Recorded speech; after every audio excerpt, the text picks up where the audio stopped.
অফিডিয়ান পর্ব সংখ্যা ১ লেখনীতে আমিনা। উত্তরের ঘন জঙ্গলের পাশে আলিশান বাড়িটার লিভিং রুমের সোফায় বসে আছেন শামসুল কাদের। পাশেই বসে আছেন তার ছোট মেয়ে রুমাইশা কাদের। এই বাড়িটার শামসুলের চাচাতো বোন রুনিয়ার রহমানের শ্বশুরবাড়ি। যদিও শামসুল রহমান আসতে চাননি, কিন্তু ইশতিয়াক আহমেদ রুনিয়ার স্বামী এক প্রকার জোর জবরদস্তি করিয়ে এদেরকে এখানে এনেছেন। আজ ১৬ বছর পর বোনের বাড়িতে পা রাখলেন শামসুল কাদের। একসময় এই বোনের বাড়িতে তিনি সারাক্ষণই পড়ে থাকতেন বোনের কাছে। রুনিয়া নিজের কোনো ভাই নেই, আছে একটা বোন, তাই চাচাতো ভাইকে নিজের ভাইয়ের মতোই দেখেছেন সারা জীবন, এখনও দেখেন। রুনিয়ারও ভাই না থাকায় প্রথম সন্তান হওয়ার সময় শামসুল রুনিয়ার প্রেগন্যান্সির শেষে 4টা মাস রুনিয়ার কাছেই থেকেছেন, ওর সুবিধা অসুবিধা দেখেছেন। রুনিয়ার বোন তানিয়া দেশে থাকেন না, স্বামী সন্তান নিয়ে তিনি দেশের বাহিরেই থাকেন। নিজের কোনো ভাই বোন না থাকায় রুনিয়া আর তানিয়া ছিলেন শামসুলের চোখের মণি। রুনিয়া ছোট হওয়ায় ওর প্রতি একটু বেশি টান ছিল শামসুলের, যা তিনি তানিয়ার অভিযোগের শেষ ছিল না। রুনিয়া যখন সন্তান সম্ভব হয়, ইশতিয়াক আহমেদ তখন নতুন চাকরি। রুনিয়ার শ্বশুর শাশুড়ির শরীর খারাপ, শ্বশুর থেকেও ছিলেন না। বাসায় একজন হেল্পিং হ্যান্ড ছিলেন, কিন্তু একজন পুরুষ মানুষ থাকলে বাড়িটা কেমন জানি অন্যরকম হয়ে যায়। রুনিয়াকে ডাক্তারের কাছে আনা নেওয়ার সুবিধা অসুবিধা দেখার সব কিছুই করতেন শামসুল কাদের, যার জন্য রুনিয়া আজ ও শামসুলের প্রতি কৃতজ্ঞ। কিন্তু সেই আদরের ভাই এক দুর্ঘটনার কারণে আর তার বাসায় আসে না। আর সেই দুর্ঘটনার কারণ রুনিয়ার বড় ছেলে সাফওয়ান আহমেদ। রুমাইশা বাবার পাশে মাথা নিচু করে বসে আছে, লজ্জা লাগছে তার খুব। আজ কত বছর পর ফুপ্পির বাড়িতে এসেছে সে। ছোটবেলায় তো সারাক্ষণ এখানেই পড়ে থাকতো রুমাইশা। ফুপ্পি ছিল তার জান। ফুপ্পির বাড়িতে হোক বা তার নিজের বাড়িতে, সারাক্ষণ ফুপ্পির সাথেই লেগে থাকতো রুমাইশা। আর ফুপ্পিও রুমাইশাকে চোখে হারাতো। নিজের মেয়ে না থাকায় রুমাইশার প্রতি ছিল তার অগাধ ভালোবাসা। শেষবার সেই কোন ছোটবেলায় এসেছিল ফুপ্পির বাড়িতে, বাবা মা আর সাফওয়ান ভাইয়ের সাথে। সেইবার সাফওয়ান আর শাফিনের সাথে দুষ্টুমি করার সময় কিভাবে জানি সাফওয়ান তাকে কামড় দিয়ে ফেলে। প্রচণ্ড অসুস্থ হয়ে পড়ে রুমাইশা।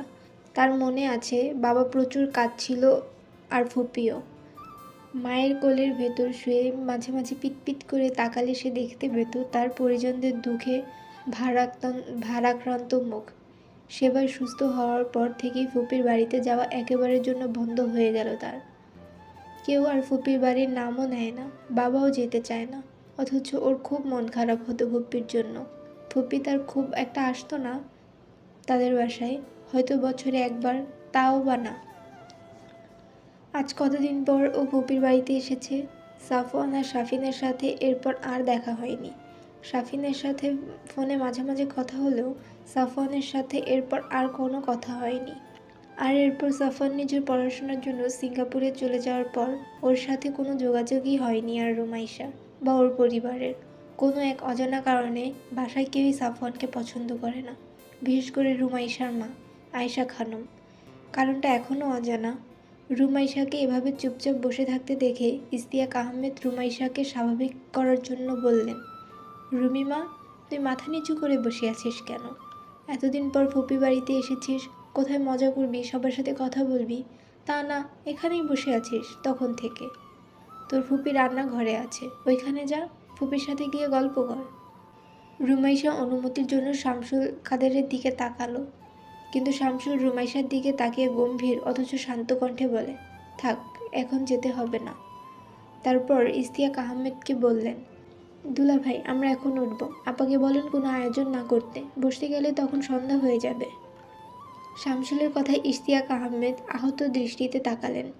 যে শামসুল তার অতি আদরের বোনের জন্য সারাক্ষণ এই বাড়িতে বসে থাকতে পারত, সে এখন এই বাড়িতে 10 মিনিটের জন্য বসতে চাইছে না। শামসুল তার শালক কম, বন্ধু বেশি। রুনিয়ার সাথে তার বিয়ের পর শ্বশুরবাড়িতে যখন তিনি যেতেন, তখন শামসুলের সাথেই সারাক্ষণ ঘুরে বেড়াতেন তিনি। বয়সে শামসুল তাদের থেকে কিছুটা ছোট হলেও বন্ধুর মতো ছিল তারা। তার বড় ছেলে সাফওয়ানের গর্ভে থাকাকালীন রুনিয়ার জন্য কত দিন রাত এক করে ফেলতেন শামসুল কাদের। বিপদে আপদে সবসময় বন্ধুর মতোই পাশে থেকে সে বিপদে মোকাবেলা করতেন ইশতিয়াকের ছায়ার মতো ছিল শামসুল। আর ইশতিয়াক ও শামসুলের জন্য এমনটাই করত। কিন্তু এক দুর্ঘটনাই সব শেষ করে দিল। হাসি খুশি দুটো পরিবার কেমন জানি নিস্তেজ হয়ে গেল চরম সত্যটা জানার পর। ইশতিয়াক কিছুক্ষণ থম মেরে বসে থেকে বলেন, ঠিক আছে তোরা বস, আমি তোর আপাকে পাঠাচ্ছি। ইশতিয়াক উঠে বাইরে যেতেই 1 মিনিট পর রুনিয়া এসে উপস্থিত হলেন লিভিং রুমে। এসে শামসুলকে ধমকের সুরে বললেন, কিরে শামসুল, এতদিন পর আসলি, এসেই যাবো যাবো করছিস কেন? মেয়েটাকে নিয়ে এসেছিস দুদণ্ড বসে নে অন্তত, নাস্তা প্রায় রেডি হয়ে গেছে, নাস্তা করে তারপর যাবি। এরপর রুমাইশার দিকে তাকিয়ে বললেন, রুমিমা তুই আমার সাথে আয়, এখানে বসতে হবে না। রুমাইশা এবার শামসুরের দিকে তাকালো। শামসুর মাথা নেড়ে সম্মতি দিলেন। বোনের ওপর তিনি আর কথা বলতে পারলেন না। লিভিং রুম থেকে বের হয়ে রুমাইশা শাফিনকে দেখতে পেল। সদর দরজা দিয়ে কেবল ঢুকেছে। শাফিন তখন কলেজ থেকে ফিরেছে মাত্র। রুমাইশাকে দেখে শাফিন ছুটে এসে রুমাইশার দুহাত আঁকড়ে ধরে নিজের দুহাতে। চোখ মুখ থেকে আনন্দের ঝিলিক দিচ্ছে, মুখে হাসি ধরে না, উৎফুল্লতার সাথে বলে উঠল, আপু তুমি আমাদের বাসায় এসেছো? কতদিন পর? পাশ থেকে রুনিয়া বলে উঠলেন, হ্যাঁ ম্যাডামরা এসেছেন, এখনই আবার চলে যাবেন। কথাটা শোনা মাত্রই শাফিনের চেহারাটা ঠিক যেভাবে দপ করে জ্বলে উঠেছিল ঠিক সেভাবেই ধপ করে নিভে গেল। বেজার মুখ করে বলল, কেন আপু, আজ চলে যেও না, থেকে যাও না প্লিজ। কালকে যেও না হয়।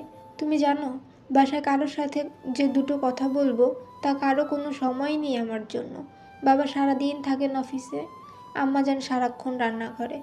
আর সাফন ভাইয়ের কথা তো বাদই দিলাম, সে বাড়িতে থাকা আর না থাকা সমান। তাই বাড়িতে যে কি বিপদ আছি আমি, তুমি জানো না আপু। শাফিনের কথা শুনে রুনিয়া মুচকি হেসে রান্নাঘরের দিকে এগোলেন আর রুমাইশাকে বললেন, তুই এদিকে আয় আমার সাথে। ও কথা শুরু করলে আর শেষ হবে না। তারপর শাফিনকে উদ্দেশ্য করে বললেন, আর শাফিন তুই গিয়ে ফ্রেশ হয়ে নিচে আয়, নাস্তা রেডি করছি আমি। শাফিন বাধ্য ছেলের মতো কোনো বাক্য ব্যয় না করে রুমাইশার দিকে তাকিয়ে সৌজন্যমূলক হাসি দিয়ে নিজের রুমে চলে গেল। রুমাইশা গেল ফুপ্পির পেছন পেছন। রান্নাঘরে গিয়ে ফুপ্পিকে পেছন থেকে জড়িয়ে ধরল রুমাইশা। তারপর খুব আদুরে কণ্ঠে বলল, তোমাকে খুব মিস করেছি ফুপ্পি, জানো তুমি এখন আর আমাদের বাসায় যাও না আগের মতো। কত মজা হতো তুমি গেলে। আজ আমায় পাটিসাপটা বানিয়ে খাও, তোমার হাতে পাটিসাপটা অনেক মজা। রুনিয়া রুমাইশার এমন কাণ্ডকারখানায় হেসে দিলেন, বলে উঠলেন, দেখো মেয়ের কাণ্ড দেখো, এত বড় হয়েছে তাও তার বাচ্চামি গেল না। ছাড় এখন, দিব বানিয়ে। তোর বাপ তো বাড়ি যাওয়ার জন্য উঠে পড়ে লেগেছে, মনে হচ্ছে আমার ছেলে এসে আবার তোকে কামড়ে আধমরা করে ফেলবে। আমার ছেলে কি এখন ছোট আছে? রুমাইশা এবার সাফওয়ানের কথা মনে পড়ল। রুনিয়াকে জিজ্ঞাসা করল, আসলেই তো, সাফওয়ান ভাইয়াকে তো কোথাও দেখলাম না, ভাইয়া কোথায়? প্রতি উত্তরে রুনিয়া চুপ করে রইল। রুনিয়াকে চুপ থাকতে দেখে রুমাইশা আবারও জিজ্ঞাসা করল, আচ্ছা ফুপি, সাফওয়ান ভাইয়া আমাকে কামড় দিয়েছিল তো কী হয়েছিল? আমি এত অসুস্থ ছিলাম কেন? আমার মনে নেই স্পষ্ট। মা বাবাকে জিজ্ঞাসা করলেও কিছু বলতে চায় না, সাফওয়ান ভাইয়াও না। আমাকে তো ছোটোবেলার রাফসান ভাইয়াও কোথাও কামড় দিয়েছে, কই তখন তো কিছু হয়নি। কেউ কিছু বললেও নি ভাইয়াকে, তাহলে সাফওয়ান ভাইয়া কামড় দিলে সবাই এরকম করলো কেন? রুনিয়ার চোখে কোণে চিকচিক করে উঠল। কি যেন বলতে গিয়েও গলা আটকে গেল তার। কণ্ঠ কেমন যেন ভারী হয়ে আসছে। নিজেকে একটু স্বাভাবিক করে রুমাইশার পাশে থাকা নাস্তার ট্রেটি দেখিয়ে বলল, এটা নিয়ে লিভিং রুমে যা, আমি আসছি। রুমাইশা বুঝল তার ফুপির মন খারাপ হয়েছে, কিন্তু কেন হয়েছে বুঝল না রুমাইশা। অগাত্য ট্রেটা নিয়ে লিভিং রুমের দিকে এগিয়ে গেল, কিন্তু লিভিং রুমে ঢোকার আগ মুহূর্তে এমন কিছু কথা ওর কানে আসে ভাবতেই পারেনি। লিভিং রুমে ঢোকার আগ মুহূর্তে বাবা আর ফুপার কিছু কথা কানে এলো রুমাইশার। ফুপা থেমে থেমে বলছেন, দেখো শামসুল, ছেলে আমার আজও অপরাধবোধে ভুগছে। ওই ঘটনার পর থেকে ও নিজেকে সবার থেকে গুটিয়ে নিয়েছে। দেশে আসার পর থেকেই চিলেকোঠার রুমে থাকে, নিচেও আসে না। ওর মা ওর 3 বেলা খাবার দিয়ে আসে, কিন্তু ওর মাও ওকে চোখের দেখা দেখেনি গতকাল, তার হিসাব নেই। রুনিয়ার সামনেও আসে না ও। ওই ঘটনায় আমরা যতটা না অবাক হয়েছি তার থেকেও বেশি অবাক হয়েছি সাফওয়ান এর পুরো ভেঙে পড়েছিল। নিজেকেও অভিশাপ মনে করত, হয়তো এখনও করে। আমার ছেলেটার জীবনটা শেষ করে দিল ওই লোকটা, আমি ঘৃণা করি ওকে। বলতে বলতেই হু হু করে কেঁদে দিলেন ইশতিয়াক আহমেদ। শামসুল ইশতিয়াককে সান্ত্বনা দিতে ব্যস্ত হয়ে পড়লেন। অনুতপ্ত হয়ে বললেন, দুলা ভাই, ভেঙে পড়বেন না, আমি বুঝতে পেরেছি আমারও উচিত হয়নি আপনাদের এইরকম একটা সময় এইভাবে ছেড়ে চলে যাওয়ার, কিন্তু কি করব বলুন। আমার মেয়ের ওই অবস্থা দেখার পর আমি কিছু ভাবতে পারিনি। রুমাইশা এসব শুনে আর মনে মনে ভাবছে, কি চলছে এখানে? সাফওয়ান ভাইয়া কারোর সাথে কথা বলে না কেন? এজন্যই কি সাফিন বলেছিল যে ভাইয়া থাকা আর না থাকা সমান? আর ফুপাও কার কথা বলছেন? কাকে ঘৃণা করেন কাকে ঘৃণা করেন উনি? এইসব প্রশ্ন রুমাইশার মাথায় ঘুরপাক খেতে লাগলো। এমন সময় রুনিয়া পেছন থেকে বলে উঠল, কি রে, বাহিরে দাঁড়িয়ে আছিস কেন? ভেতরে যা। রুমাইশা থতমত খেয়ে বলল, হ্যাঁ হ্যাঁ হ্যাঁ ফুপি, যাচ্ছি। ভেতরে ঢুকে রুমাইশা টি টেবিলের উপর নাস্তার ট্রেটা রাখলো। রুনিয়া এসে বসলো ইশতিয়াকের পাশে, আর রুমাইশা গিয়ে বসলো ওর বাবার পাশে। কি খবর ওদিকে? ভাবি কেমন আছে? রুনিয়া ট্রে থেকে খাবার প্লেটে শামসুরের দিকে বাড়িয়ে দিতে দিতে জিজ্ঞাসা করলো। শামসুর প্লেট নিতে নিতে বললেন, খবর সব ভালো, তোর ভাবিও ভালো আছে আলহামদুলিল্লাহ। রুমির সেকেন্ড ইয়ারের পরীক্ষা শুরু হবে সামনের মাসে, তাই মেস দেখতে এসেছি। রুমও বুকিং দিয়ে এসেছি। ফার্স্ট ইয়ারের পরীক্ষার সময় বাড়ি থেকেই যেত, কিন্তু পরীক্ষা দিয়ে ফিরতে ফিরতে রাত হয়ে যেত অনেক, আর ক্লান্তির কারণে পড়তেও পারতো না। তাই ভাবছি পরীক্ষার এই 2-1 মাস মেসেই থাকুক। রুনিয়া গর্জে উঠে বললেন, সে কি, আমার এখানে থাকতে রুমির মেসে থাকবে কেন? ওর কি মেসের খাবার খাওয়ার অভ্যাস আছে? ও তো 2 দিন পরই অসুস্থ হয়ে যাবে। শামসুল বোনের এহেন রূপ দেখে চুপসে গেল। বলল, না, ওকে যেখানে রাখবো সেখানে রান্না করে খেতে হয়, মেসের খাবার খেতে পারবে না তো, তাই জানি, তাই এই ব্যবস্থা। রুনিয়া ভ্রু কুঁচকে বলে, মানে কি, ওর পরীক্ষা আর ও পরীক্ষার পড়া না পড়ে রান্নাবান্না করবে? তুই কি পাগল হয়ে গেছিস শামসুল? শামসুল কাদের বললেন, এছাড়া আর কোনো উপায় নেই, বাড়ি থেকে যাওয়া আসা করতে গেলে অনেক সমস্যা হয়, আর আমারও সময় হয়ে ওঠে না ওকে নিয়ে আসার। রাফসান বাড়িতে থাকলে না হয় ওকে বলতাম, কিন্তু ওর ভার্সিটিতে এক্সাম চলছে। রুনিয়া বলেন, রুমাইশা যে কদিন পরীক্ষা আছে ও আমার এখানেই থাকবে, এর বাইরে কোনো কথা শুনতে চাই না। এত বছর পর মেয়েটা এসেছে, ওকে আমি কিছুদিন আমার কাছে রাখবো, আর এটাই ভালো সুযোগ। শামসুল ইতস্ত করে বললেন, কিন্তু আপা।